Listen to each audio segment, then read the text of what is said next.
Hello, everyone. Professor Philip Travis.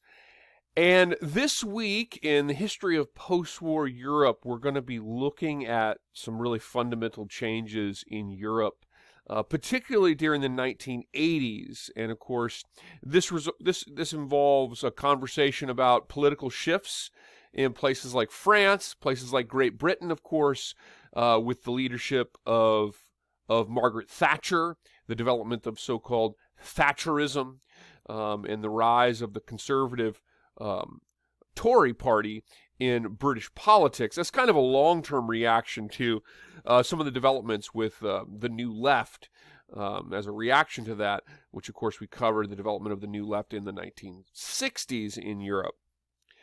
But the big element that we're really going to look at this week as it relates to, of course, Europe in the 1980s particularly, is the development and ultimate dissolution of the Soviet Union, which happens finally in 1991, but of course was something that was sort of, in retrospect, the dissolution of the Soviet Union was sort of happening in stages in the late 1980s with, of course, the fall of the Berlin Wall, an increasing amount of unrest and protest towards the Soviet government.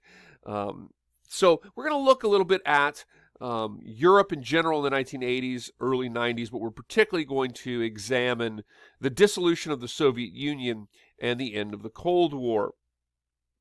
Our reading for this week is from Jute, chapter 17 through 19. There is a discussion forum this week. There's no other major assignment this week, so I really want everyone to use this week to be working on your essays. So make sure that you're using your time wisely and working on those essays. Please ask me questions. The sooner the better. So if you have any questions, send me an email so that we can help make sure that your essay turns out as good as it can possibly be.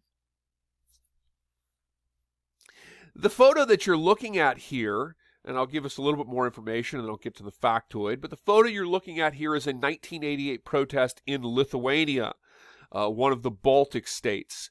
When Mikhail Gorbachev was the Soviet premier, of course, Americans remember Mikhail Gorbachev for his sort of development of a relationship with Ronald Reagan, and together their work in the development of landmark nuclear arms sort of limitation agreements.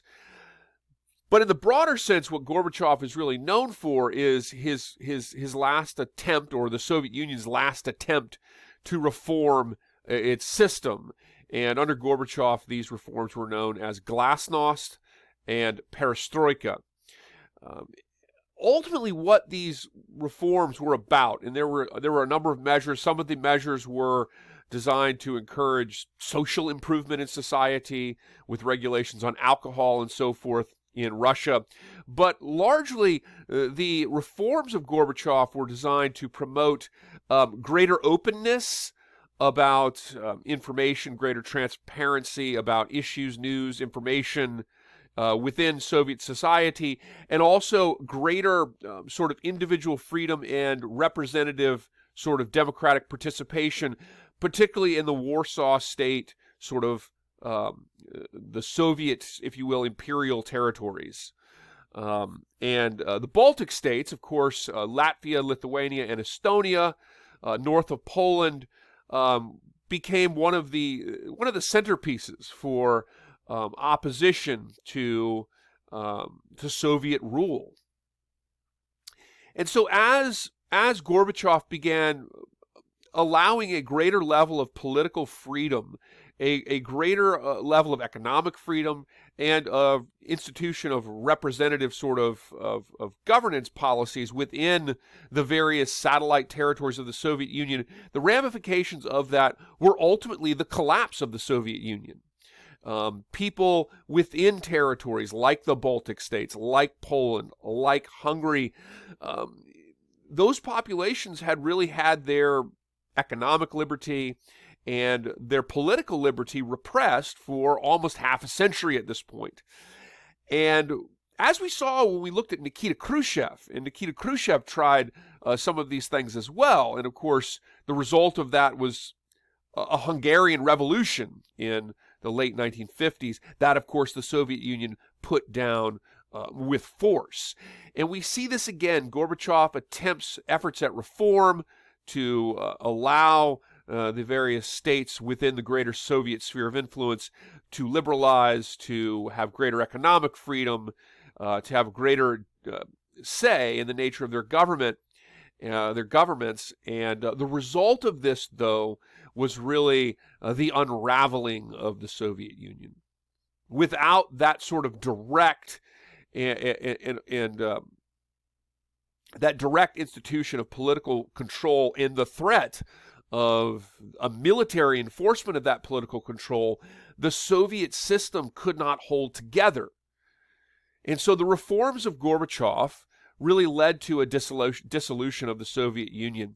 And you, of course, see with this protest, this 1988 protest in Lithuania, the protests in the Baltic states became some of the most significant of the anti-Soviet movements in the late 80s and the early 90s, despite the fact that Americans tend to only focus on the issue between East and West Germany and the collapse of the Berlin Wall. There were significant uprisings and protests across the Soviet Union, and of course these were ultimately movements that would succeed in gaining independence and separating from the Soviet Union, as in 1991 the Soviet Union would collapse.